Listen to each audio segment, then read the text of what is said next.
Olá, tudo bem? Para quem ainda não me conhece, eu sou o professor Márcio Moraes e esse aqui é o Saber Direito Responde. Durante toda essa semana, tivemos uma série de aulas falando de democracia, liberdade, igualdade e uma série de temas que foram diversamente explorados e diversamente importantes. Eu falo diversamente porque a importância varia de cada um. Como você absorveu esse conteúdo. Agora, no Saber Direito Responde, para você que já conhece a fórmula aqui do Saber Direito, nós partimos aqui para uma série de perguntas e um bate-bola com alguns alunos. Eu tenho aqui comigo 3 alunos que se dispuseram a estar conosco aqui nesse dia. Estou aqui com a Esther, com o Isaac e com a Ruth. E eles estão aqui conosco para bater um papo e para fazer alguns questionamentos sobre essas aulas que aconteceram durante toda essa semana. Esther, fique à vontade para começar com seus questionamentos. Professor, o que é o pluralismo político? Pluralismo político é algo que é determinante dentro de uma espécie de democracia, que é a democracia que nós vivemos hoje. A ideia onde todos nós tenhamos várias pessoas sendo representadas dentro da política. Então, quando eu falo de pluralismo político, eu estou falando exatamente isso, que as maiorias e as minorias estão sendo respeitadas. Então, se eu te falo que negros, brancos, índios estão sendo respeitados na composição do Congresso e no desenho da nossa democracia, o pluralismo político está sendo respeitado em sua integralidade. A gente sabe que a Constituição nova, ela tem poder ilimitado. Porém, quando ela vem, ela tem que respeitar alguns direitos das constituições anteriores. Como seria isso? Quando nós passamos a acreditar que nós temos a necessidade de uma nova Constituição, nós, é claro, temos o direito de pedir uma nova Constituição e, assim, pedir um novo poder constituinte. Contudo, quando pedimos um novo poder constituinte, nós sentimos falta de que alguns direitos sejam respeitados. Alguns autores vão falar que esses direitos que já foram conquistados não podem ser esquecidos. Então, direitos como liberdade, igualdade, dignidade da pessoa humana, por mais que seja uma nova Constituição, eles não poderão simplesmente ser esquecidos. Outras pessoas que defendem o justnaturalismo falarão que esses direitos já estão no mundo das ideias e, estando no mundo das ideias, é importante que traçamos um caminho até eles e que nós tiremos ele do mundo das ideias e voltemos ele àquela Constituição, para que uma nova Constituição nunca seja um retrocesso, mas sim a Constituição nova seja sempre um avanço. A expressão sob a proteção de Deus inserida no texto do preâmbulo da Constituição fere o Estado laico de direito? Já foi decidido pelo STF que o preâmbulo não tem obrigatoriedade de repetição. O preâmbulo nada mais é que uma carta de interesses, uma carta de recomendações, uma carta de proposições que o Constituinte, naquele momento, diz que o Brasil adotará a partir daquele momento. Então, veja, nós, povo brasileiro, reunidos em Assembleia Nacional Constituinte para promover uma nova Constituição sob a proteção de Deus.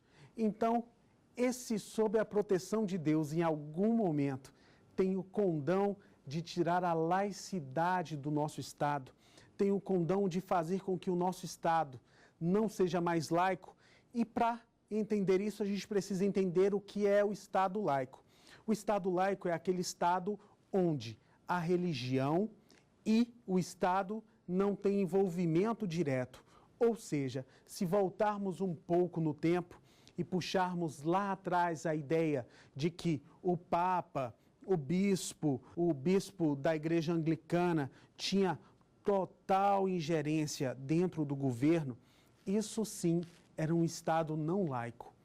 O Estado não laico não é um Estado ateu. Um Estado ateu diferentemente, ele vai falar que aquele Estado não acredita em Deus algum. O Estado laico, ele só está falando, ó, aqui dentro a religião não terá influência nas decisões do Estado. É claro que a religião será importante e terá sua representatividade no Congresso e em qualquer outro ambiente. Só não será levada em consideração como um quarto poder dentro do Estado. Dito isso, não há problema algum em que se tenha invocado o nome de Deus, até porque aquele Deus ali é lato sensu e pode ser aplicado a qualquer religião, a qualquer denominação que você queira. É função da democracia garantir direitos fundamentais das minorias políticas? É importante destacar sempre, minorias não quer dizer quantitativo, mas sim, minorias quer dizer problemas ou dificuldades de estabelecer direitos ou de ver direitos protegidos. Então eu posso chamar os negros de minoria? Posso, mas eu sei bem que no Brasil eles são uma grande parcela da nossa população. Então, se fosse por quantitativo, seria incorreto chamá-los de minoria, mas eles precisam sim ser protegidos, já que tem toda uma história de preconceito, de escravidão e de tudo isso que vimos ali na quinta e na quarta aula. Falar em minorias como o pessoal do movimento LGBT, o pessoal os encarcerados, as pessoas de baixa renda, são pessoas que precisam sim de um cuidado maior. E quando a democracia é exercida em sua plenitude, nós sim estamos cuidando dela em sua maioria e minoria. Então, uma democracia, para ser verdadeiramente uma democracia, ela vai ter que ter, além da possibilidade e da necessidade do povo influenciar as decisões, ela vai ter que garantir a divisão dos poderes, a garantia de direitos e, com certeza, a garantia de direito das minorias. Se o poder ele emana do povo, e o povo então poderia influir nas decisões do Estado, por que então o povo não conseguiria mudar a questão da maioridade penal? Isaac, essa pergunta é muito boa e ela já rebate ali entre o direito penal e o direito constitucional, mas de direito penal ela não tem nada. Não tem nada por quê? Porque isso é aspecto extremamente constitucional. A ideia da maioridade penal é que nós, brasileiros, dissemos que aqui no país a idade mínima para ser punido penalmente é 18 anos. Penalmente, 18 anos. É claro que existem as medidas, né, punitivas lá do ECA e tudo a partir dos 14 anos. Mas maioridade penal, o que ele está perguntando é se, a partir do momento em que uma pessoa comete crime com menos de 18 anos, ele poderia ser apenado com a pena de prisão em um presídio de adultos, digamos assim. Então se o poder emana do povo, professor, eu, povo, não posso simplesmente influenciar lá nessa decisão para que seja alterado isso? É claro que eu posso influenciar. Lembrando que durante as aulas nós falamos do que a gente chamou aqui de democracia direta e democracia representativa. E ele diz isso na pergunta dele. Democracia direta, eu te disse, impossível. Hoje a gente não consegue verificar nenhum exemplo claro de democracia direta. Agora, democracia representativa é o nosso exemplo. Nós votamos em representantes e esses representantes têm o poder de nos representar lá na frente. Então, veja, é possível alterar a Constituição no que diz respeito à maioridade penal? É possível, mas antes de qualquer alteração, é necessário dar um passo atrás na parte filosófica, na parte científica. Mudar a idade penal fará alguma diferença? Veja, hoje, a população carcerária, cerca de menos de 1% é abaixo de 18 anos. Então, eu alterar essa punição fará com que eu aumente muito pouco na população carcerária, mas fará com que eu coloque com menos idade pessoas dentro do sistema prisional.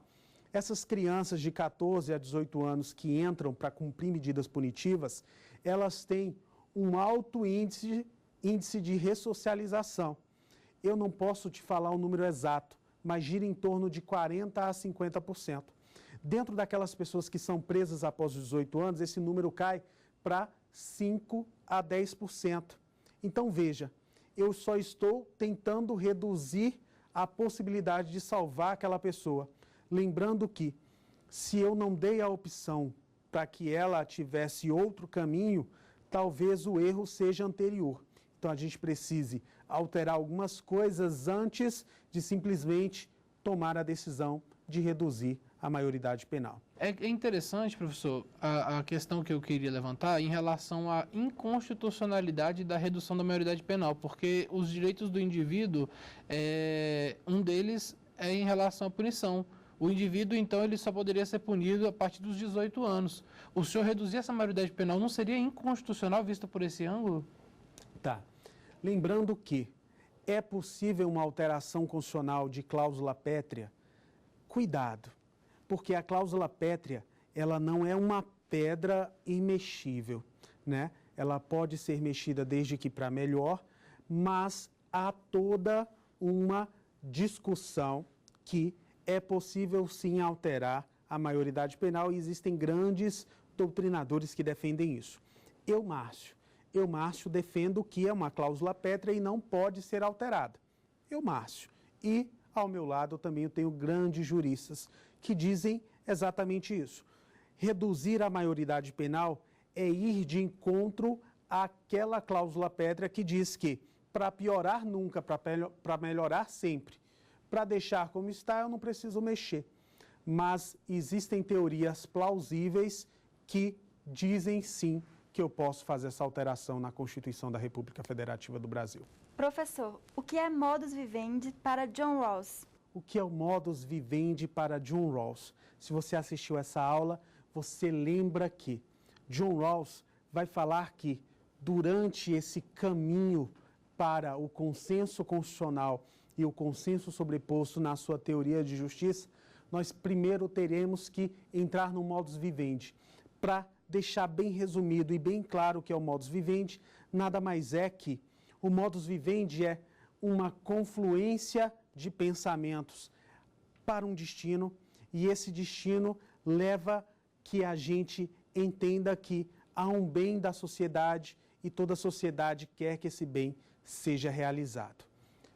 Fechando esse bloco, eu chamo agora um breve intervalo e convido vocês a aguardar, porque no próximo bloco teremos muito mais perguntas.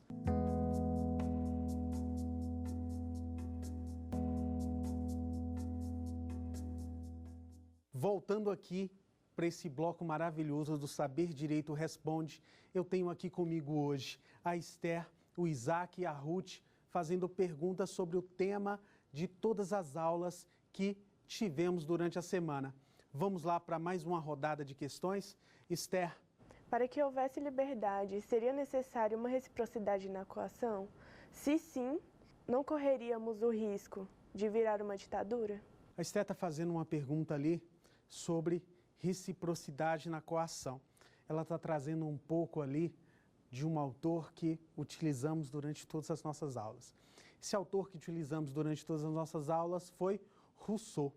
Rousseau, em todo momento, ele vai falar sobre o contrato social. E dentro do contrato social, ele vai nos dizer algo que é extremamente importante. Ele vai falar que, para que vivamos em sociedade, nós tenhamos que abrir mão de alguns direitos, de algumas liberdades. E para que essas liberdades sejam garantidas, nós passamos algumas coações para o Estado. E essas coações, professor, elas serão para todos, erga omnes? Sim, essas coações serão para todos. E sendo para todos, nós podemos correr um risco de voltar um passo atrás e nos tornarmos uma ditadura. Lembrando que a liberdade para Rousseau se dividia em três já, lá junto com Kant. A primeira liberdade, que era quando eu me excluía da sociedade. A segunda liberdade era quando um déspota tirava toda a minha liberdade e a liberdade da sociedade através da coação. E o terceiro era quando eu, em sociedade, dava parte da minha liberdade, me via tolhido, mas sob a proteção de um Estado. Se esse Estado exerce muito esse direito de coação sobre o seu povo e ele o exerce desmedidamente, é capaz sim que nos tornemos uma ditadura e não uma democracia. E por isso é extremamente perigoso e nós, como cidadãos, devemos estar extremamente atentos para que o Estado não cometa esse tipo de atrocidade. O Estado, ele deve tutelar a liberdade do indivíduo, né? Como então o Estado poderia intervir para limitar a liberdade do indivíduo online, nesse discurso de ódio tão disseminado nos dias odiernos aí? Muito bom, né? Então, o que o Isaac está perguntando é o discurso do ódio. O discurso do ódio, que é um tema que nós precisamos discutir. Assim como discutimos o bullying recentemente, nós precisamos discutir o discurso do ódio. E o que seria o discurso do ódio? O discurso do ódio é esse discurso bem estabelecido de disparar a metralhadora do ódio para quem estiver na frente. E isso vai de encontro ao direito de liberdade e ao direito de igualdade, ao direito da dignidade da pessoa humana. Então vejamos, certo dia desse, uma atriz negra posta uma foto na internet e o discurso do ódio vai lá e macaca, feia, feia, boba, chata, não sei o quê. Vou ficar repetindo esse tipo de aberração aqui. Mas vejamos, esse discurso do ódio, baseado, sabe-se lá em quê? Precisa ser cuidado pelo Estado? É claro que precisa. E precisa ser cuidado como? Precisa ser cuidado, é claro, com uma campanha de educação, como foi a de bullying, né? É chamar o cara e falar bem assim, meu querido, aquela piada do gordinho lá da escola pode até ser engraçada, mas isso pode gerar um efeito cascata na vida daquela criança que pode não ter limites. Então a gente precisa cuidar do bullying. A gente também precisa cuidar do discurso do ódio, porque o discurso do ódio e a liberdade não é irrestrita. A liberdade precisa sim ser tolhida, cuidada, para que, sobre o argumento de que na internet eu sou livre, eu possa falar o que eu quiser na hora que eu quiser. E isso não é possível. Qual é a problemática do funcionamento da liberdade na democracia? Exato. Há alguma problemática da liberdade na democracia? Professor, durante toda a semana você falou que a democracia é baseada na liberdade. Mas cuidado. Cuidado por quê? Porque se eu te falo que a liberdade é plena, sem limitação, não há democracia. Liberdade sem freio não é liberdade, é prisão. Então vejamos, se eu tenho o direito de ser livre, e dentro desse direito de ser livre eu tenho o direito de ir e vir, matar, fazer o que eu quiser, estuprar, chutar crianças, matar cachorro. Isso é liberdade? É liberdade. Agora, se isso for garantido pela democracia, nós não vivemos em uma democracia. Pois, para que a democracia seja garantida, a liberdade deve ser tolhida. Tolhida em que sentido? Tolhida no sentido de que eu tenho sim que ser livre, mas mais do que isso, eu tenho que deixar que todos nós sejamos livres. Então, se a minha liberdade vai de encontro à sua, o Estado precisa determinar até onde vai a minha liberdade e até onde vai a liberdade de vocês. Ali sentados, batendo um papo, nós três, eu falava uma outra coisa que eu falei na aula. A gente precisa também ter cuidado para não confundir liberdade formal com liberdade material. Então, a liberdade precisa nos dar escolhas, porque se a liberdade só está no papel e ela não nos dá escolhas, também não é liberdade. ela é só uma expectativa de liberdade. As garantias de igualdade previstas na Constituição são formais ou materiais? Muito bom, Esther. E vem bem de encontro à pergunta da Ruth. E vindo de encontro à pergunta da Ruth é muito bom porque a gente complementa respostas. O que seria a igualdade formal e a igualdade material? Igualdade formal é aquela igualdade prevista, mas ainda não exequível. Igualdade material é aquela igualdade que eu posso exercer. Lá no artigo 3º da Constituição tem um artigo que fala assim, ó, o Brasil fará de tudo, né, para a erradicação da pobreza. Meu querido, saíste de casa hoje, viu alguma pessoa pobre? Professor, o pior é que vi. Então, se tu viu alguma pessoa passando alguma dificuldade que seja, aquele artigo ainda não é materialmente verdadeiro, mas já existe formalmente na Constituição. E existindo formalmente na Constituição, eu já posso te dizer que existe ali uma igualdade formal, ou seja, uma igualdade que já está prevista em lei e que eu posso levar ao judiciário. Eu posso ir ali e cobrar por aquilo. Mas materialmente falando, ela ainda não é uma verdade. Eu não posso simplesmente exigir agora que a erradicação da pobreza seja uma verdade. Então vejamos esse plano do governo chamado Fome Zero, que é um plano que vai de encontro a esse artigo. O Fome Zero buscava o quê? A erradicação da fome e da pobreza. Fazendo isso, nós não conseguimos ainda erradicar a pobreza. É isso, muito obrigado. E aqui eu inicio o fim desse programa. Queria agradecer a você que estava aí na sua casa, que me acompanhou durante toda essa semana. E espero sim que você tenha aprendido um bocado de coisas aqui. Caso tenha alguma dúvida, eu estou à disposição para tirar as suas dúvidas. Aqui no Saber Direito, a todos os meus contatos, basta mandar um e-mail que eles vão encaminhar o seu e-mail para que eu responda com o maior prazer. Foi muito importante estar aqui com vocês e eu agradeço imensamente a oportunidade. Fiquem bem e me procurem. Qualquer coisa, estou aí à sua disposição. Ficou com dúvidas? Mande um e-mail para saberdireito@stf.jus.br. Você também pode estudar pela internet acessando o site tvjustiça.jus.br.